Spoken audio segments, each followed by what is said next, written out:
Graças a Deus estamos de volta, meus amigos, né? Tivemos um tempo aí de colocar muita coisa no lugar. Vamos começar a falar de coisas para frente, para o alto. Ou seja, vamos começar a planejar o nosso futuro. Você já reparou que falta menos de 90 dias para o final do ano?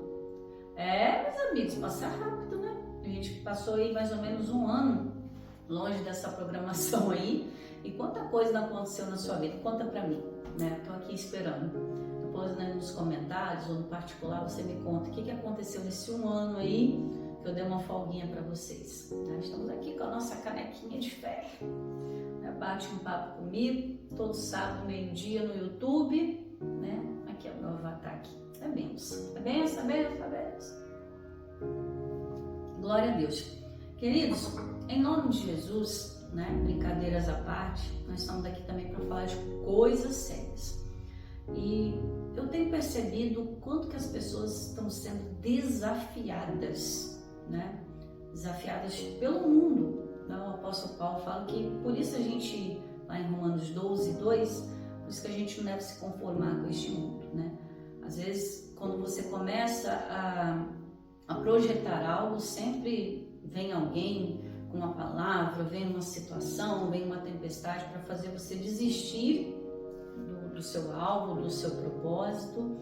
E o Senhor, Ele diz que nós devemos transformar com isso a nossa maneira de pensar.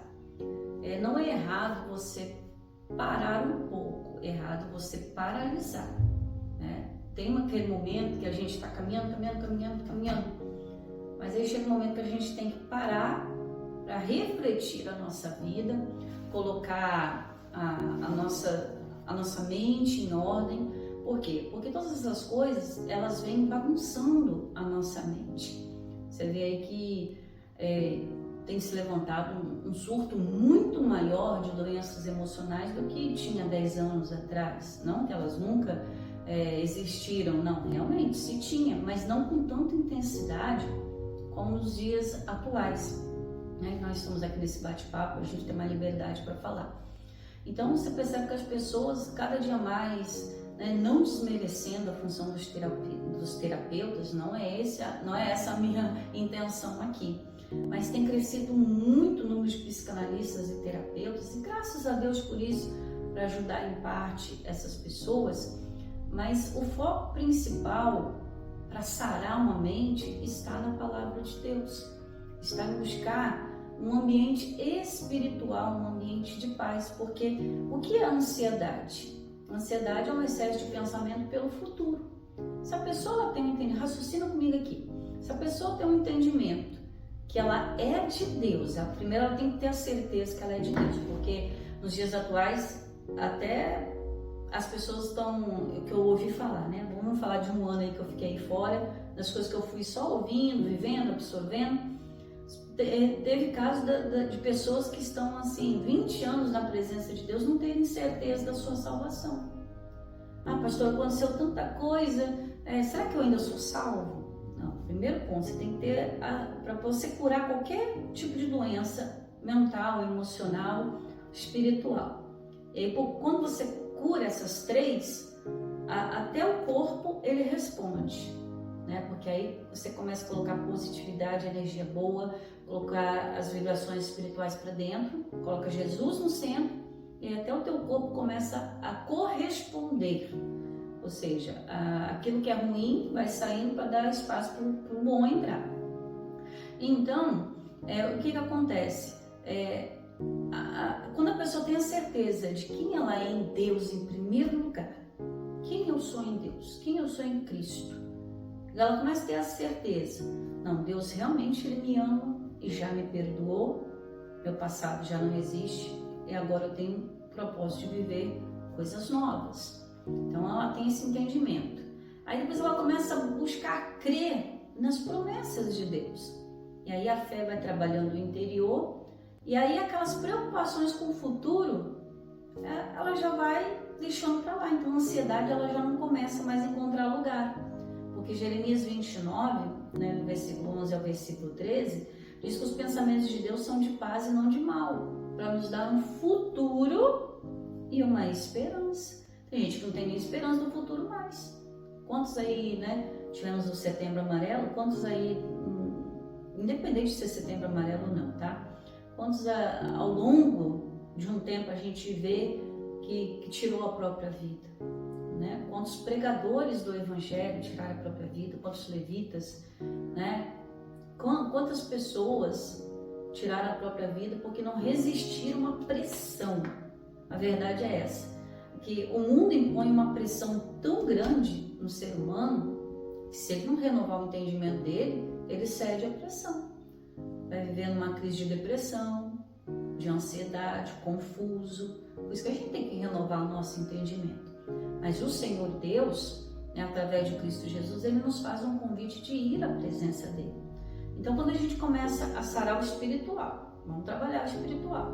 Eu sei quem eu sou, eu sei como Deus me vê e eu sei da promessa que Ele tem para mim. Ok, agora nós vamos começando a curar o emocional, né? Como é que cura o emocional? É olhando para você mesmo.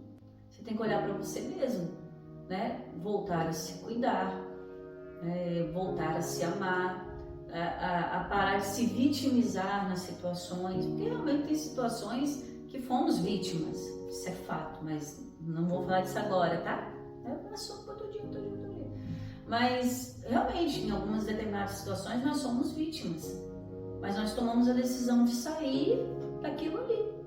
Então eu já estou curando o meu emocional, eu tomo a decisão de me cuidar, né? Eu vou lá, faço uma academia para quem pode, vai lá, faz uma caminhada para quem pode, muda a alimentação, reduz o açúcar, aumenta a ingesta de água. São hábitos que vão, que tipo, eu estou me amando, deixa eu ver meu cabelo aqui, eu estou me amando, então eu começo a me cuidar, né? Então já foi a cura espiritual, emocional, agora a gente tem que se curar dos sentimentos. Aquele sentimento de culpa por um mau passo do passado, uma atitude errada, uma palavra errada. Eu tenho que começar a aceitar o perdão de Deus, que Ele já perdoou. Só que às vezes a gente não se perdoa, tá sempre se culpando, tá sempre, né? Porque eu não devia ter feito, não devia ter falado, não devia ter me envolvido com aquela pessoa. Mas se envolveu, vai fazer o quê? Você vai voltar lá atrás? Quem dera. Não pode. Eu não devia ter ido naquele lugar. Mas foi, vai fazer o quê? Tem coisa que você não controla, querido. Infelizmente. Olha, é difícil você entender isso, né? E às vezes você começa a se culpar por essas coisas. Mas eu entrei numa determinada situação. Não devia ter entrado, mas entrou, vai fazer o quê? Você não pode mudar o que já aconteceu. Como você se colocou talvez num lugar de vítima, né? Você pode mudar esse vitimismo aí, curando suas emoções, aceitando o perdão de Deus, perdoando quem é incapaz de lhe pedir perdão e nunca vai pedir. Se você está esperando sua vida mudar depois do pedido de perdão de alguém, vou te falar uma coisa, senta e espera, porque em pé cansa, né? Vou até me ajeitar na cadeira aqui, momento de reflexão. Querido, vai ter pessoas que sabem que errou com você, né? Fato é, deixa eu pegar mais um pouquinho aqui, fato é, errou com você sim, mas às vezes o ego da pessoa, a mente doente, né, o orgulho impede de falar, realmente eu errei com você, me perdoa. Se você ficar esperando alguém te pedir perdão para você tocar o barco da sua vida, você vai encalhar na praia o resto da vida. Não vai chegar no porto, não vai chegar em outro lugar, não vai chegar do outro lado, simples assim.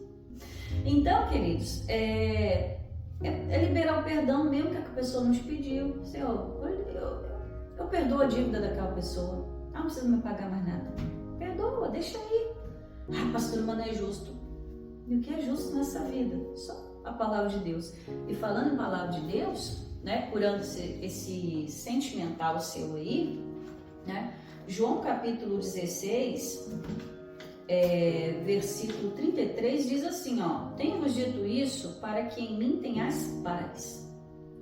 Olha, paz é um negócio que você não compra. Pode ser bilionário, trilionário, né? Acabar os zeros aí, infinito, você não compra. Botar roupa branca, né? Porque aqui no Espírito Santo a gente fala botar, né? Colocar roupas, vestimentas brancas na virada de ano. Não vai trazer paz para você, não. Pode dar uma leveza no look, mas não te traz paz. Fazer caminhada da paz é aquele momento que a pessoa lembra, tem que buscar a paz. Vai logo passa. Vou fazer a camisa da paz. A minha é de café. A minha é café em inglês, couve. Né? Então, não adianta. Não é bandeira, não é roupa, não é estética, não é caminhada. A paz, só Ele. A cura sentimental está nele. Erraram com você, erraram. Isso é fato. Mas você tem que buscar a cura. Ele diz, tenho-vos dito isso, tudo que Jesus nos fala, é para que em mim tenhais o quê? Paz. No mundo tereis o quê? Aflições. É isso aí que você está passando. O emocional, o sentimental, né? Pastor, você já passou? Eu passo praticamente sempre. Né? Mas a gente não deve se acostumar com isso. É se levantar, renovar suas forças. Eu falo que eu sou igual a fênix. Se a gente fosse olhar no mundo, né? A imagem de uma fênix me determina, né? Renasce das cinzas, sempre. Mas a gente não é fênix, né? Nem sei se existe esse animal de verdade, ou se é apenas mitologia. Mas a Bíblia diz em Isaías 40, versículo 31, que a gente tem que renovar nossas forças como de águia, né? Se fênix não existe, então eu sou uma águia, me renovando. A águia tem que parar um tempo para trocar de bico, trocar de pena, trocar de unha, afiar as garras, né? Não para o mal, tá? Para coisas boas, para pegar aquilo que Deus tem para você. E ele diz, para que em mim tenhais paz. Por quê? Jesus falou isso, porque no mundo você vai ter aflições.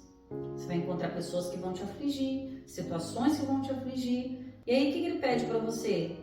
Mas tem de bom ânimo. Ele diz, uma coisa que eu aprendi a fazer é encarar as coisas com bom humor. Não é que você é debochada. Tem gente que não entende. Ah, pastor Daiane é debochada. Não sou debochada. Eu passo a ver as coisas com bom ânimo, porque chorar não vai adiantar, né? Já viu a pessoa chorando? Que coisa feia. A pessoa chorando não é bonita, não. Nem bebê chorando é bonito, com aquela cara, não. Olha aqui. Vai virar mesmo essa parte, né? Meu Deus. Ó, temos dito isso para que em mim tenhais paz. No mundo tereis aflições, mas tem de bom ânimo. Eu venci o mundo. Você tem que aprender que você está andando com quem já venceu. Jesus já venceu, você anda com ele. Para isso você tem que ter o teu espiritual curado, para ter certeza de quem você é, com quem você anda, quem está contigo. E Jesus ele falou, olha, estarei convosco todos os dias. Estou lá na casa do meu pai, preparando morada para gente. Porém, vocês não vão ficar órfãos, desamparados, sozinhos, abandonados, largados. Você não está largado, viu?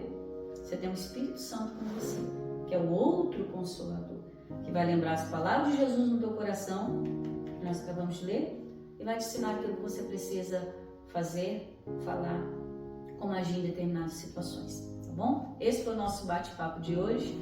Segue a gente no YouTube, não sei da rede vizinha, né? Bate um papo comigo. Todo sábado, estamos voltando com força total. Não me deixei abater pelas aflições.